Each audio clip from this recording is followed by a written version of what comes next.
Assalamualaikum warahmatullahi wabarakatuh. Perkenalkan, nama saya Algipari. Di sini saya akan memenuhi tugas mata kuliah pembelajaran Al-Quran Hadis untuk menjelaskan atau memaparkan satu materi yang saya pahami dan saya ketahui.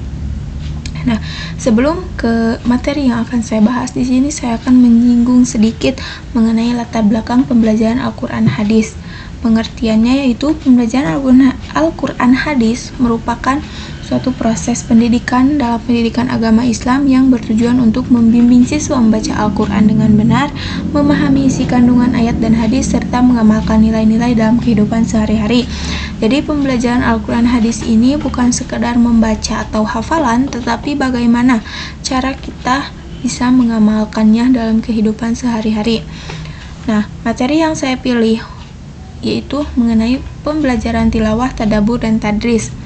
Pembelajaran Al-Quran Hadis dalam pendidikan agama Islam tidak hanya bertujuan agar peserta didik mampu membaca Al-Quran, tetapi juga memahami dan mengamalkannya.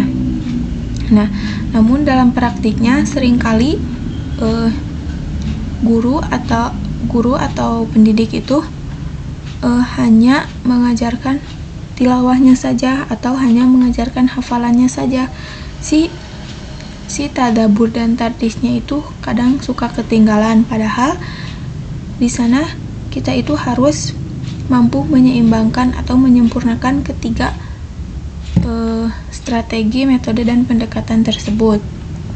Yang pertama ada tilawah. Tilawah adalah kegiatan baca Al-Quran dengan tartil, yaitu membaca secara perlahan, benar, dan sesuai dengan kaidah tajwid serta makhrijul hurufnya. Nah, tilawah tidak hanya sekedar membaca teks, tapi juga merupakan bentuk ibadah yang memiliki nilai spiritual tinggi.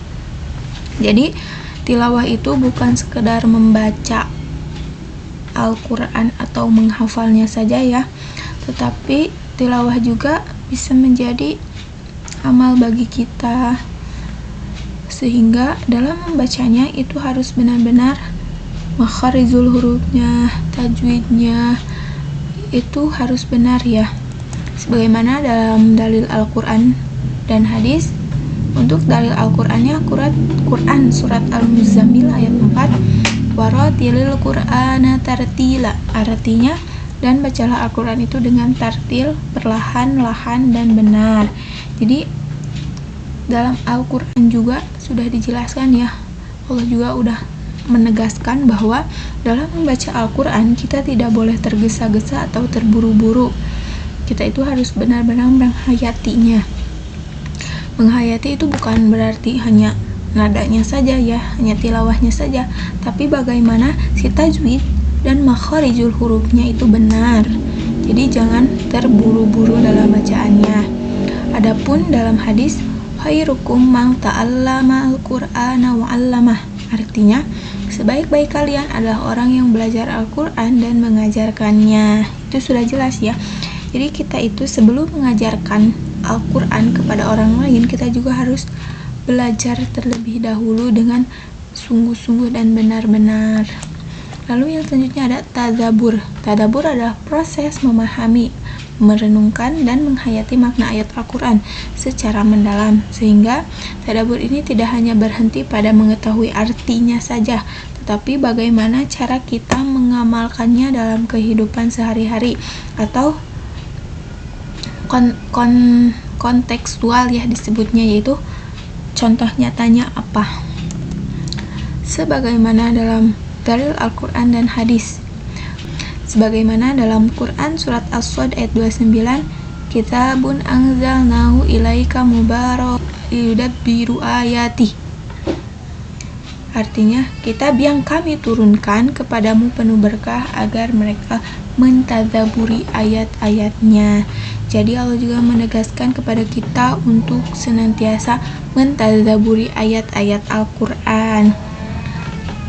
Adapun dalam hadis, afala yatadabbaruna al-Quran, maka apakah mereka tidak mentadabburi Al-Quran? Nah, di sana dalam hadis dipertanyakan, kita itu mentadabburi Al-Quran atau tidak? Maka kita harus mentadabburi Al-Quran ya. Dan yang ketiga ada tadris. Tadris adalah proses pembelajaran atau pengajaran Al-Quran yang dilakukan secara sistematis dan terarah dan berkesinambungan. Dalam tadris, Guru tidak hanya menyampaikan materi, tetapi juga membimbing peserta didik agar mampu membaca tilawah, memahami tadabbur, dan mengamalkannya dalam kehidupan sehari-hari. Nah, hikmah. Sebagaimana dalam Quran surat An-Nahl ayat 25, Ud'u ila sabili rabbika bil hikmah. Artinya, serulah manusia ke jalan Tuhanmu dengan hikmah dan pelajaran yang baik. Jadi, kita itu jangan hanya paham atau tahu yang ayatnya, tahu artinya, tapi kita tidak bisa mengamalkannya. Itu kurang sempurna ya. Lalu ada hadis mengenai tadris, yaitu balighu anni walau ayah. Sampaikanlah dariku walau satu ayat. Jadi walaupun satu ayat, tetapi kita dalam membacanya, dalam melantunkannya itu sudah benar, maka insya Allah itu akan bermanfaat ya. Lalu di sini ada analisis dan contoh nyata di lingkungan saya. Jadi di lingkungan saya itu setelah saya pelajari mengenai materi ini,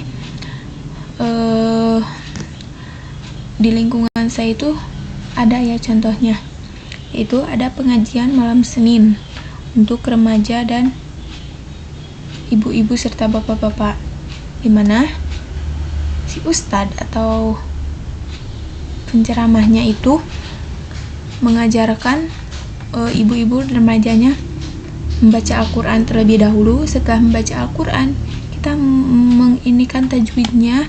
Setelah tajwidnya, lalu ada tilawahnya. Setelah itu, setelah tilawahnya kita juga diartikan artinya. Lalu setelah itu ada maknanya dalam kehidupan sehari-hari atau contoh nyatanya langsung. Misalkan aku itu juga pernah Ar-Rahman. Nah, kan kita baca Ar-Rahman. Nah, kita itu baca Ar-Rahman itu bukan sekedar Ar-Rahman, Allamal Quran, bukan sekedar gitu saja, tapi kita diajarkan makharijul huruf yang benar, tajwid yang benar, lantunan tilawah yang benar seperti apa.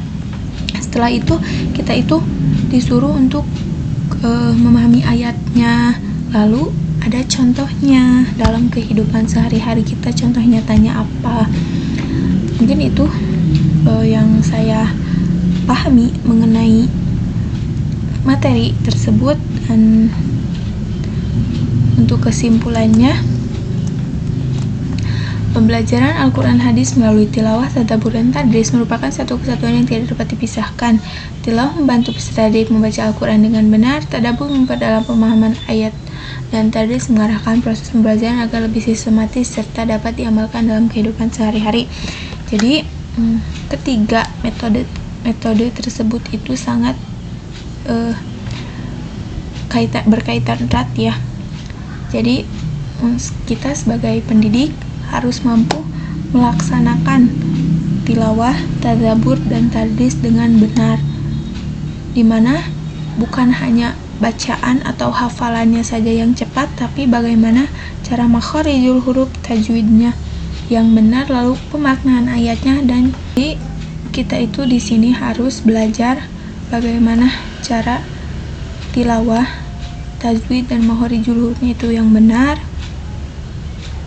tadabburnya, pemahaman makna ayatnya itu baik, serta tadrisnya, dimana contoh langsungnya harus ada. Mungkin sekian yang dapat saya sampaikan. Terima kasih. Wassalamualaikum warahmatullahi wabarakatuh.